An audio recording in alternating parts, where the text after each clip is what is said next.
Hey, this is Ayal with Atlanta Against Cancer at Atlanta Against Cancer Week. We are here at Ponce City Market. Today I'm with Michael and Ashlee Cramer to talk about a lot of stuff to do with cancer. The funny thing about this conversation is that we talk all the time, which makes this kind of funny for me because there's updates on life, and last year's video, they were, because now I'm talking to you, the viewer, we talked about your story. So there's a whole video on that of your story. So I think, though, for this one, real quick, let's just run through your story real quick. But, what's your name? Who are you guys? What's your story? Just so that we've covered that, and then go from there, yeah. What's up, guys? I am Michael Cramer, and I'm with my amazing mother, Ashlee Cramer, but I do go by Mom. Can we get a woo-woo out in the crowd there? Can we get woo-woo? Woo-woo? And to give the short summary here, I am a cancer survivor. I had a bone marrow transplant, and I live with chronic graft versus host disease. My mom and I are huge advocates in the cancer community, and we are here today in the best cancer event nationally. It is Atlanta Against Cancer. We're really excited because we were here last year, and we are loving how this has grown. It's crazy, yeah, right? From 1 day to now it's like 5 days. Yeah. We're honored to be back. Thank you. Very honored. Thank you. Well, yeah, so, the big theme of everything we've talked about today with all of our podcasting has hit really hard on community. Like, the tagline that we've kind of adapted at Atlanta Against Cancer is creativity, culture, community. And everybody we've spoken to today has had something has come up where we realize these like relatable factors. I found it to be, we started this morning with someone who works in the Hispanic work placement charity movement, where he helps 1,500 families right now. Then moved into a patients, survivors, thrivers thing, which was how we're gonna title it, Thrivers, and relatable stories. We've moved into social economics and all these things, and community and cancer community. And I really think an interesting thing to talk to you about is you've gained a massive following on social media. That's just the truth.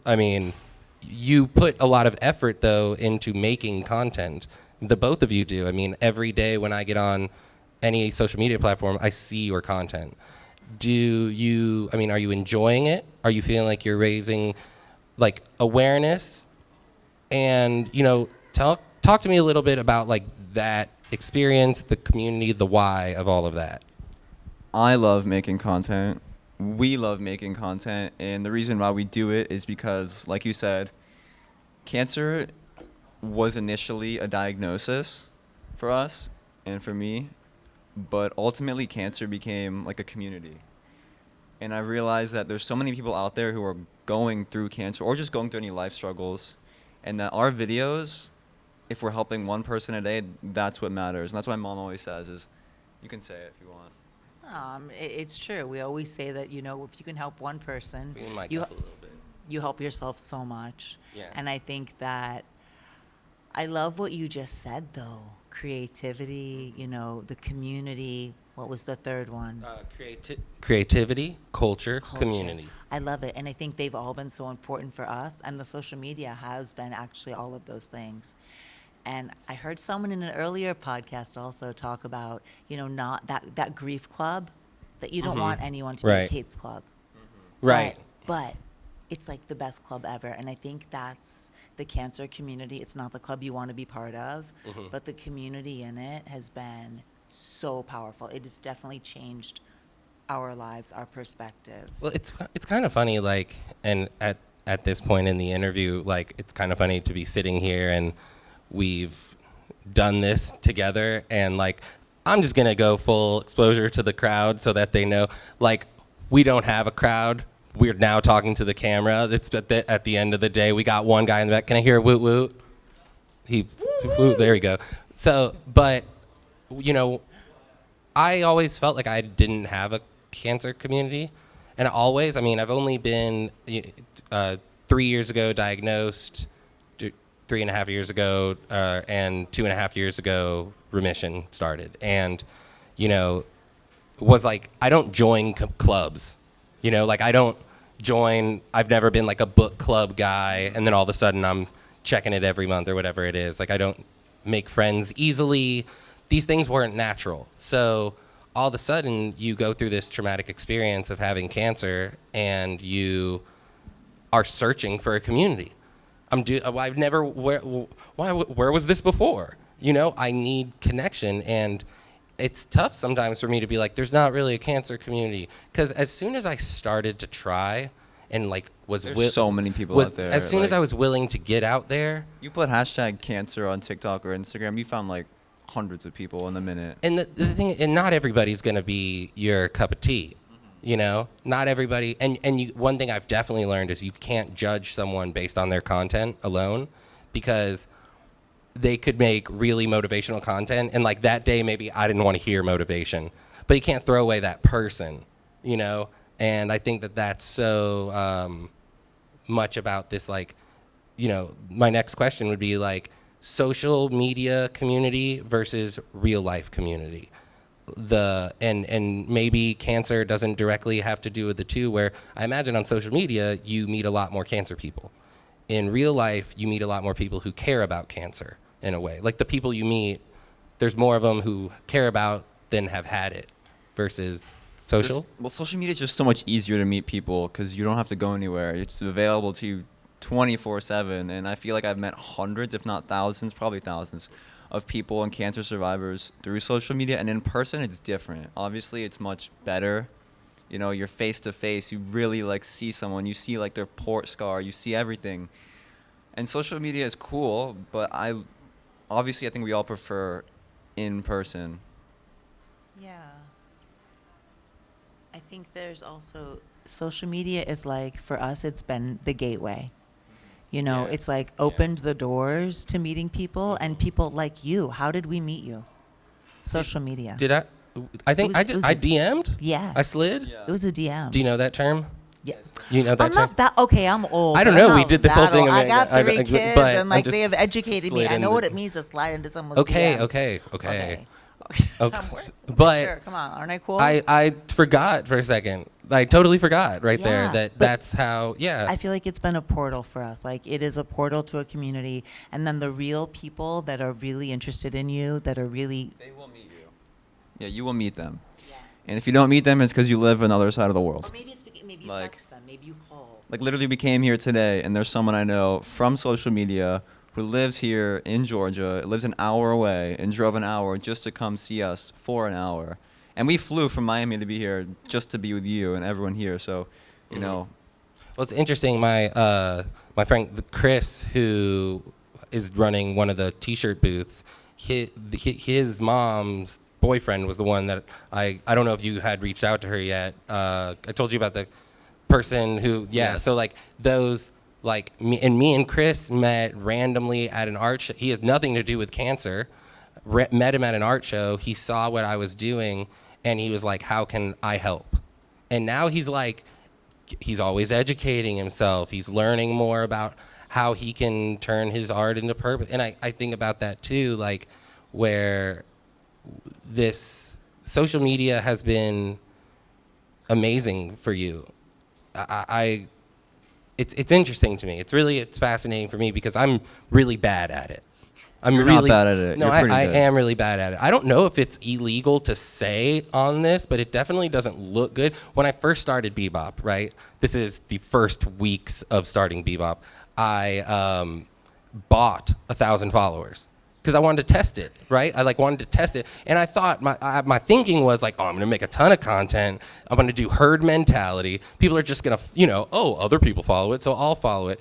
And it was like $30 off one of these people who are like, you start a business account and they contact you. I'm sure you've got I've got millions of those. Millions of those, right? And so, and then I realized like making content wasn't a thing for me really, and it's becoming more, but it wasn't a thing. And but I do this event, and I meet people all the time, and I like find a genuine way to do it and to turn it into genuine. Do you feel like the social media, like the amount of followers you have, the amount of social media things that, I don't know how to say, like social media moments in your life that you do things on social media, do you feel like those are valid relationships? or do you find them to be, because it is, cancer's heavy, right? But you bring such light to it that it's kind of like, well, do you feel like those relationships are? Yes, for sure. Because when we get comments on our posts and someone's like, "I really need to hear this today. Thank you." It's like, because you get all these views, get all these likes, and it's like you don't really know who's actually being impacted by it. And some people might not even say they've been impacted by the video you make. But a lot of times when people go on there and they comment and they reach out to you and say, "You know what? Thank you so much for posting this video. Thank you so much for sharing, because I'm going through depression right now. I'm going through anxiety right now. I'm going through cancer right now." And you sharing your experience and you persevering and still going through it every day, no matter what, and just pushing yourself is so inspiring to me. And to hear that as someone who still struggles with my disease, graft versus host disease, still is in treatment, and knowing that my mom and I were helping people with the stuff we do, whether it's on social media, whether it's in real life, whether it's on our support groups, it's just so meaningful. Because as someone who uses social media, I know I go on social media sometimes and I look for videos that are inspiration. Are you a doom scroller? Only if it's late at night. I try not to. I try not to spend my time scrolling too much. Do you have a favorite, like, non-cancer related or like non-motivational related creator? I forget how young you are sometimes, I'm not that young. I'm like 80,000 years old. Physically, after but cancer in real treatment. life, In real life. 22? 23? 23. 23. 23. 2 weeks ago. Yeah. Nobody says anything to me. Can everyone here sing happy birthday, everyone? It was blasted on social media. It was blasted. It was on social your media. Fault. There you go. Seen it. That's right. So remembered, man. I probably said okay. something I didn't. Where was I? But anyways, the Ben, will you? Okay, it's just distracting. It's all right. Okay. It adds ambiance. Fair enough. If favorite if social he starts media- going into horror music, we'll change it. So, I'm kind of weird with my social media. People that I like to follow. I follow people that make funny videos. Cat memes. Yeah, kind of just like cat memes. Cat memes, yeah. I'm not gonna name the other people because we're gonna keep that private. I feel like it's one of those like social media posts that's like cat memes, CA, cancer starts with CA. Why do we like conspiracy? But like how has you've been a patient in cancer for 5 years? Four almost Years. And what how do you, as a social media influencer, also, like, how do you separate the two of, like, I'm on social media as a social media person, but then I'm also on social media as a person? That's a good. I don't think I've ever been asked this question before. I like it, but I think that it's both. Like, you're someone who went through cancer, but cancer doesn't define you. Mm-hmm. So like, you're a person and you're a cancer survivor, and you're doing it for both reasons. Like, when you're going through cancer, you don't always want to see cancer content. You might want to see something stupid and funny. Sure. But when you're going through cancer, you might also want to see cancer content because it's inspiring. So it's both. What do you think, Mom? Yeah, you're a whole person. He watches surf videos. Yeah. He used to be a surfer. That's like part of who Michael is as well. I think this is. I watch also a lot of surf videos. Yeah, so don't make fun of him for the cat memes. I was The just cat kind of memes rubbing are. it- Cat memes are that's awesome. They're in. Okay. This year. Yeah. They've been in. But so then let me. Oh, sorry. Go for it. No, you said something before, and I just want to backtrack, and don't get mad at me for Backtrack, changing. yeah. For changing the subject, because you asked a question about the social media content, and I just want to say that a lot of times I think our social media is very genuine, because we will look at each other in the morning and say, what is it that we need to hear today? We literally look at each other and say, do you have a thought, like something that's meaningful for you right now? And that's kind of how we decide on our content, is what impacts us. And I think that because our content is genuine, I really do think it's reflected in the people that have commented, and the people that see it have been so genuine. And that's why it's felt more like a community than like the bad social media. Than just like making. Yeah, it's not just to make Yeah. it. It's not to make it to be famous. We started making it, well, what Michael said, like, if one person is watching and impacting, that's totally cool. Like, Did you, before you got cancer, was social media influencer something on your, I feel like we shouldn't use the terms bucket list, right? yeah, that was we his should- dream. That was his goal in life, To actually. be a social was media to be an influencer? influencer. Yeah. Yes. you were really pressuring him to go to social media influencer school? Yeah, definitely. That's exactly what I wanted to do. I'm sure we're gonna have a trade school for that. But like before, did you think like I'll make content, or was it due to like kind of the I can't go outside anymore, I can't surf anymore, I can't, because we've talked about this, like you can't meet people. Well, content was so different back then because this was 2020, 2019. And that was kind of like the content revolution was like that time was when TikTok became a thing and people started becoming creators and you started hearing this word influencer go around. And at the time I was like, oh my God, this is so stupid. TikTok is the dumbest thing ever. And you were like 19. Yeah, I was 19 and I was like, I can't deal with it. And then my brother, he was like, you know what? I'm going to start posting on TikTok. So my brother started posting and he came to us in the hospital. We made a video together. And it did very well, and it helped a lot of people. And we were like, whoa, this is cool. So we started posting on TikTok. And before cancer, no, there's no way I wanted to be a social media influencer. But I think everybody nowadays kind of has a dream of just, like, being an influencer because it's so, like, I guess it's cool. But a lot of people are always like, oh, you're an influencer? And I'm like, not like that, but, like, well, it's strange different. to be an influencer the way you are. I mean, strange because it's not the normal. Well, it's true. I'm just so attractive. You're so, it's not that's normal, what it is. Yeah, it's the. But you're not out here doing prank videos and like clickbaity stuff. It's the genuine content. You're like genuine. it is the genuine content, and I think that's so interesting too. Is like, do you feel like you've been able to build a community because of that? 100%. That's why we're here. It's like I said. I have like my regulars on. We have our regulars on social media that like are always commenting. Yeah. They're like, we have some people that go, "My people," or "Good to see you guys today," or like another message from Michael and Mom. Like people. I love that. Greetings from Denmark. Greetings Yeah. from Spain, like Italy, Germany, everywhere. It's so nice. I know this is a bit of a rougher question, but rougher because it was something you and I talked about me.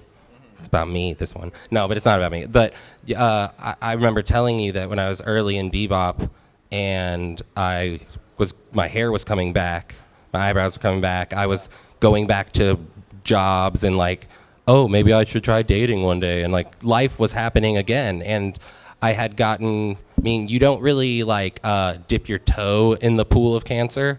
Like that one you can't be sort of pregnant kind of thing. Like, I had changed physically, I had changed mentally, gone through all this stuff, but I didn't look like a cancer patient anymore. And I remember calling you and being like, I don't know how to make content and be like, I don't know if I still have value in this because I don't look the part. And now, like when I see you now, because I've seen you you got so much hair, and you got so much life in you. And I know that you still go through a lot of stuff and have to deal with a lot of stuff. And I do have more questions about the Graft versus host disease, GVHD. Yes. GVHD, graft versus host disease. It still interests me, and I do have questions that I should ask while we're doing a podcast on cancer. But I think that the social media stuff's fascinating because it's kind of a new topic for us to talk about because we talk enough, I think. But you don't look like sick anymore to me. Maybe because I know you, but does that play, I know we're kind of like. Well, it's because I'm not ugly, Yeah, that's true. Well, but it's like we're like sharing the secrets. That is one thing we always say. We're like, he got cancer, he didn't get ugly. He got cancer, he didn't get ugly. Yeah. Right. Sometimes I was kind of, I'm Dude, not, I don't know. I don't know, I got cancer and I got ugly. You are beautiful. Let me tell you, I saw photos of you there's a doing couple chemo. pictures of some side angle of the face where, you know what I'm saying, or You're like the always bad beautiful. lighting under the. But my point is, that if you're not posting from the hospital, if you're not posting from. Well, I get it. You have like an identity crisis because you're working and like. No, but not about me. I mean, I can talk about me, but for you, like, as you making content, you're continuing to make content, and I know you like, those things are so big in cancer content, the content that makes it part of the cancer niche. how do you feel about that at all, or like do you think about that at all, or like That I don't have cancer anymore and I make cancer content? What you're not that, saying? no, that there's a look. Oh, I don't look like I have cancer. Yeah, I mean, There's well, a look, yeah. There's no, I mean, yeah, the look to cancer everyone thinks is like the bald person, whatever. But Right. I feel like, I had cancer, so it's like I have photos of when I had it, and I feel like we're still so in it because I'm still in treatment for graft versus host disease, and I Right. have so many complications from cancer. And I mean, cancer, it is what it is. There's not really a real look to it. Some people go through chemo and they don't even lose their hair, and Mhm. a lot of people go through chemo and obviously do lose their hair. But I don't know. I think that it doesn't really matter. There's no real look. It's just Michael and Mom, you know? Just Michael and Mom. I don't know. I think that one thing now, and I hear this more in the cancer community, is there's a lot more talk about survivorship. So what happens when you finished chemo? So now it's true. You don't really fit in because you don't have a bald head. You're not like getting treatment. People are like, oh, you're still getting chemo. And we're always like, no, he doesn't get chemo anymore. So he looks a certain way. Why does his hair look so good? Because he does another treatment. But there's a whole survivorship. Biotin, or whatever it is. Biotin. No biotin. But it's true. There's a whole survivorship. There's the thing, like cancer, it's not like you end chemo and it's over. And I feel like a lot of people in the community can still relate to Michael because, and relate to this caregiver because it's not over. We still deal with so many things. And you do too. You still have your follow-ups. You Yeah. still have your fears about relapse. You still have to worry about your heart, your side effects from chemo. Right. So I think that the way he looks is not so impactful. I really feel like his message, and one of our messages is, doesn't matter. Doesn't how you matter, look. right. So I think the message is way more important than the look, which is the opposite for a lot of social media. Right. Then that's the reason for the question, Right, of is course. because social media is so surface, right? And when it comes to cancer, that look, like the amount of Draws attention. yeah, like I can tell you, for me, when I post about cancer, and I don't post about cancer a lot, but when I did, those ones were more likes and more comments versus the ones of me doing things now. But this survivorship thing, I mean, I'll tell you this, like, so, and I'd be interested to know what you think about this. Like, I'm not a big fan of the fight against cancer. Agreed. I'm because not a big- does that mean we're losing? Well, I don't I don't like it either. I don't like the word fight. I don't like the word fight because, and it's not just cancer. I mean, that one comes from the fight against depression. When someone commits suicide, they say he lost the fight against depression. I don't know if they signed up for that fight. You know what I mean? Like, We agree. And, We've talked about this. and it, but how do you talk? It's like, what do we say? How do we explain it? Don't you think that is individual, though? Because I do believe there's people that do hear that word, and for them, it gives them power. We feel that, I don't want to speak for Michael, but I know because he's my kid and we talk about it. But we feel the same because it's true. I lost my husband. He died. Michael's dad died. And so I'm like, okay, so Michael's winning and my husband lost. He wasn't Right. strong enough. And when you say fight, like battling, and also there's a thing, if you're battling something, how can that be healthy for your body? So I think we kind of feel the same about those words, and they're a little bit for us. I understand the perspective of someone saying, I'm fighting, because it gives you a purpose. Like, okay, tomorrow I'm going to wake up, and what I'm doing is I'm fighting cancer. I'm going to do my daily tasks, and by doing my daily tasks and going to the hospital, that's my version of fighting. Personally, in the beginning, I kind of used those words, and then as it went on and dragged on, I was like, why am I even saying this? Well, It's not especially because right. Acceptance has become one of our big terms. We're gonna buy a third mic next year. I know. That's what we're doing. Yes, we are. Because Michael and Mom really Give it to our GoFundMe, please. Yeah, that joke's staying there. But yeah, I mean, the fight against cancer, and kind of it's strange because being a survivor means you survived something. So I find that as we're building Bebop and as we're doing Atlanta Against Cancer work, the copywriting is getting so interesting because are we fighting against cancer? Or the amount of people who constantly ask me about, like, we're giving, we're donating to you to help you fight cancer. I'm like, that's such a broad, like, because when I think of fight cancer, we're talking about the chemo. We're talking about the radiation. We're talking about the medicine. The medicine fights cancer. I try to keep the medicine in me or something, like. Yeah, because if you're fighting, like you want to accept the treatment. Mm-hmm. You want your body to accept the treatment. So you don't want the cancer, but I think there is so much other terminology that is better. And it is true. There was a point when Michael it was so hard, and he had been close to death, and it had been 2 years that we did not think he was going to make it. And there was a moment that there was like a little light bulb, and he was like, I just have to accept that this is my life and stop fighting that this is my life. And it still is. And like 2 years later, we're in the cancer community because we're like, okay, we accept it. This is our life.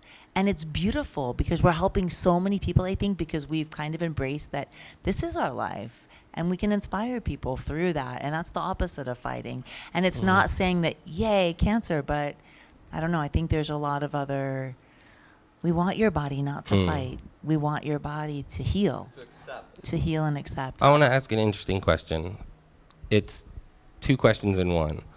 If I was to ask Michael 2 years ago, seriously, how are you? Like in that deep way, not like, how's your cancer, but like, hey, how are you? And then you give me an answer and I look at you and I'm like, bro, no. How are you? And then I did that today. What would, tell me about those answers. Well, 2 years ago. Or 2.5, 3 years ago. I don't know. So, 2 years ago, I was coming out of the hospital after staying there for like 5 months. Ooh, great time. So that was like a great really hard time. But the truth is, when we got home, I started to do better. I wasn't great, but I was in a bad place mentally. So I probably would have told you like I'm good, because I was a point where everyone was asking me how I was doing, and it was really annoying. So I just told everyone like I'm fine, I'm okay. And the only people that really knew what was going on was my family and my therapist. Like everyone else, I was just like, okay, I'm fine, because like I didn't want people to worry, and when people worry, they start asking you questions, and then it's annoying. So ultimately, it was like saving my peace. And if you ask me now, there's still struggles. I mean, but life is much better. I mean, it's not perfect. I'm not where I wish I would be, because I wish I'd be fully healthy, but I'm not. Right. So, but I'm fine. Like, I'm good. Like, everything is good. Everything's stable. We're in a good place. You know, we're alive. We're here. It's amazing. I mean, I sometimes think about, like, you can kind of be over-motivated, or, like, I don't know, like, the cup is too full of motivation. Like, I don't need... Or the cup is too full of pee. You know, you drank a lot of fluids in the hospital and just, like... And that's pee it. everywhere. Yeah. They give you Lasix and you just pee it out. What's Lasix? Lasix is a medication to make you pee. Go on. So when I was in the bone marrow transplant... And by the way, to interrupt, Ben, you let us know when we've reached, like, 30 minutes. Okay, cool. We'll go for a little longer. Like 5-10 more minutes. Our whatever works. I enjoy this, so, you know. Okay. We just talking. Well, yeah, so when I was getting my bone marrow transplant, one of the biggest issues, and one of the biggest issues that happens with cancer treatment is fluid retention. And I retained a lot of fluid, so I was getting fat down there. Wait, you fluid retention? Yes, fluid retention. Like holding it. Yeah, like holding it, like you don't pee. Like, oh, the opposite. even if you do pee, you're not peeing out all the fluid. Like there's too much fluid. Like not incontinence. Because you're getting fluids and you're getting chemo. When they give you chemo, you have to get a lot of fluids to get it out of your system. Get it out of your system. And then it's like a cycle where if you're getting chemo and fluids, and it just gets stuck. So they have to give you a medication that makes you pee. Okay. And that medication is so funny because you take it and at first you don't feel anything. And then 30 minutes later, you do not stop peeing. Like literally, I don't know how the girls do it because... It's a thing they do? Yeah, I mean, everyone does Lasix. It's very common. I've never heard of Lasix. Wow. Lasix. Lasix. Like LASIK surgery. You know, you ever heard of I've LASIK heard the surgery eyes. for the eyes? Yeah. It's like spelled the same, I think. Maybe not. I don't know. But Can't imagine. either way, it's a lot of peeing and it gets messy. Fair. Really touching on some hot subjects here. You know, it's really awesome to be able to do this.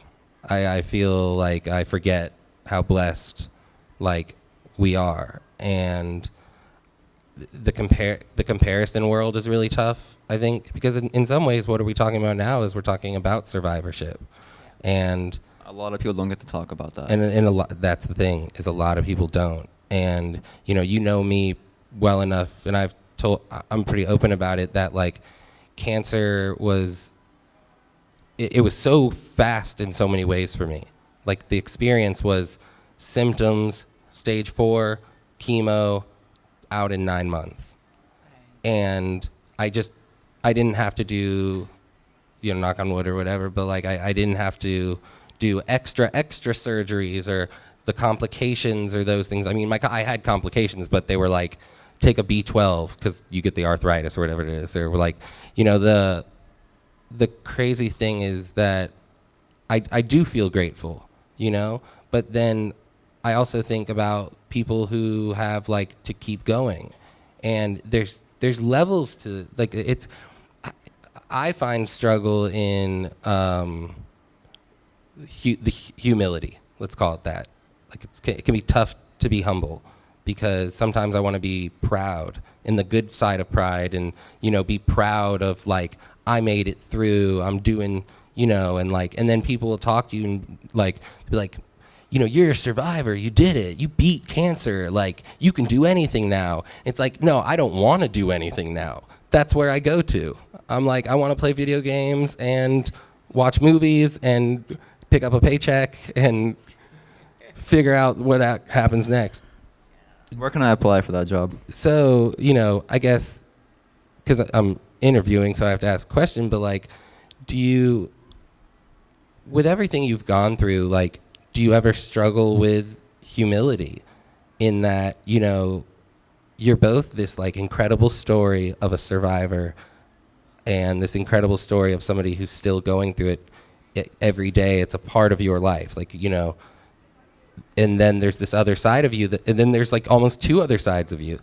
One of them is like when you're having just a purely Michael day, that has no complications. And then there's days you've told me that are like full of complications, so there's three, sometimes I don't know how you handle it. And I actually think that it'd be a very like enlightening thing to know if you want to talk about that, just like how those three versions that you talk about acceptance, like that's the reality.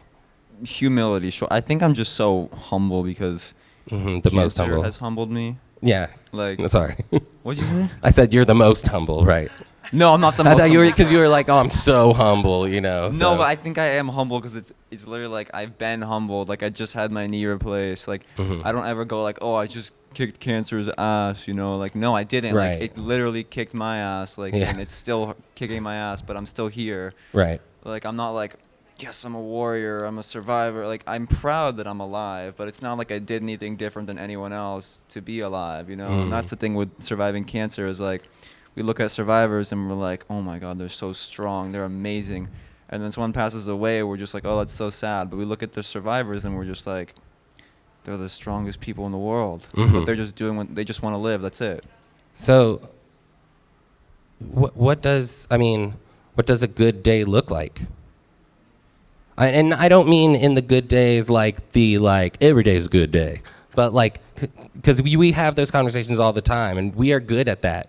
We've talked about it before. A good day can even be a day of treatment in the hospital where I go to the hospital, I get treatment, I come home, I eat some food, I have my support group that I lead, and then my mom and I, we go and walk on the beach in the evening. Like, I think the days really just depend on how I'm doing mentally, because some days I'm not that great, but my mental's there. It really just depends. I think mental health has been my biggest thing that I've struggled with the last 2 years.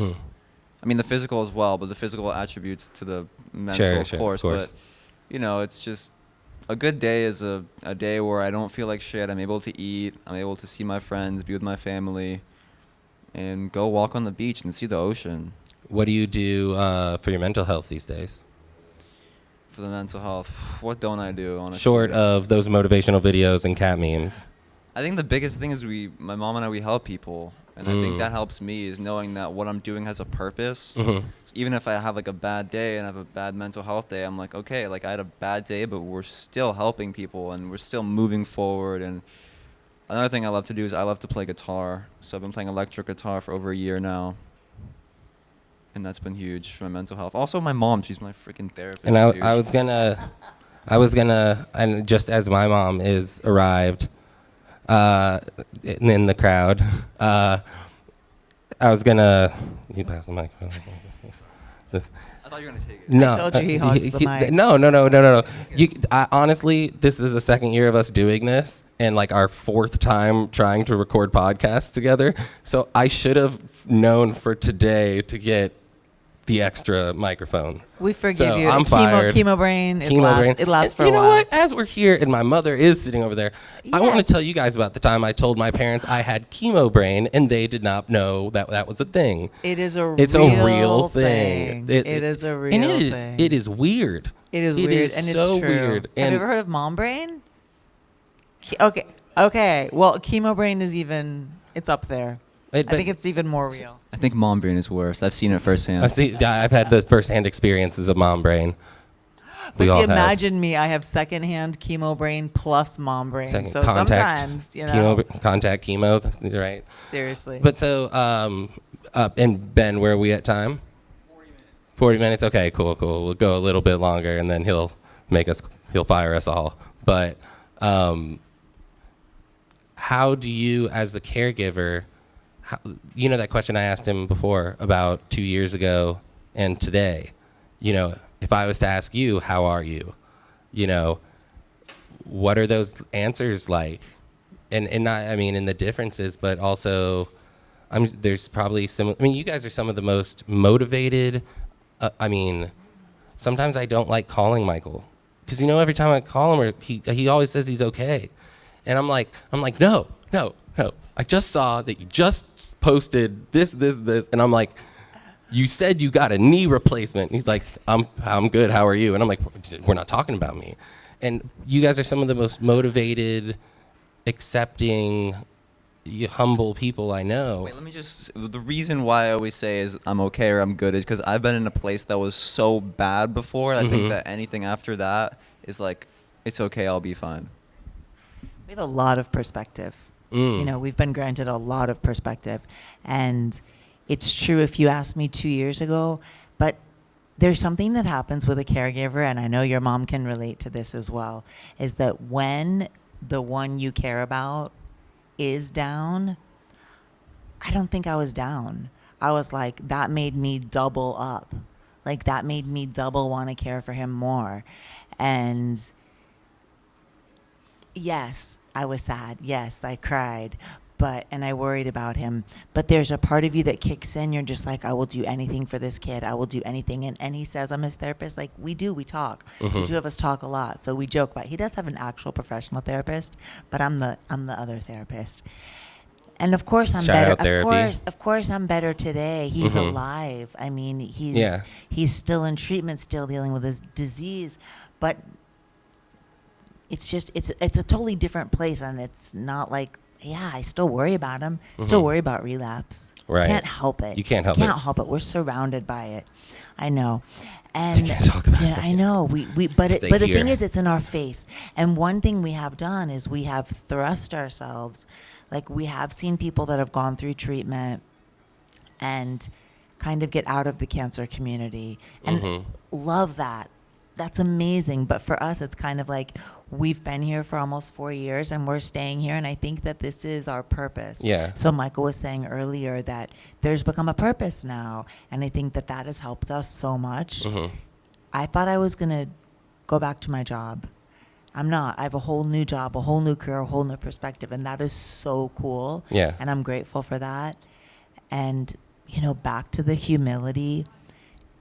There's no way you can't be humble because the person in the next room passed away. Yeah. And we know, and every single day we have a story of someone we know. It's wild. It's wild. It's tough. So there's no way you're not humble. There's no way that you're like, yes, because you're like, I did nothing different. We don't know why. We have a shirt.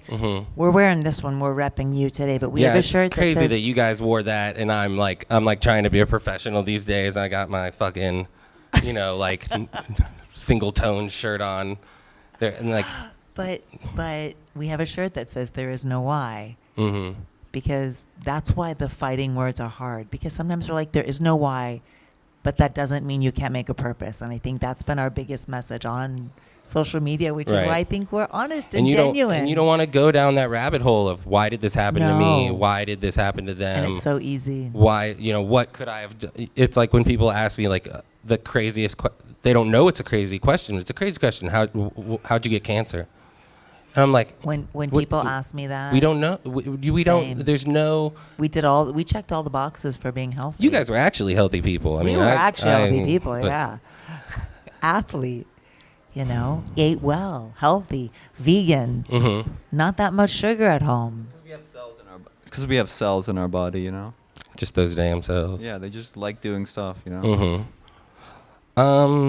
Before we round out, and I know. Okay, I get. No, I'm just. That'll be funny later when we clip that. When we ooh. Ooh, Do you guys the threat. You guys have known me basically the entire time. I mean, I've done Bebop. I had cancer October through May of 2020 and 21. Somewhere along there, I was sending DMs around the world to artists. I started this thing. I don't remember the exact time, the first time I messaged you, and I need to look back at that. I don't know if you remember what year or what. July 1st, 9:55 a.m. 2021. No, I'm just kidding. I have no idea. I have no idea, but it's. I'm imagining sometime in 2021, because I feel like it was 2022. Maybe. I think I want to say 2021 because we were living in that house, mhm. and that house we lived in 2021. I have no idea. It was around there. It was in 2021. Is there, and is there anything that you guys like from seeing what the kind of work we're doing to where we're going? What, if anything, would you guys like to see us dive more into? I know Bebop, and you guys know it really well, is growing, and that means we're like, we sort of, I told this to somebody the other day, like we have our emergency plan before our business plan. Like that's kind of like we've got a crisis. They call it crisis management planning in professional worlds.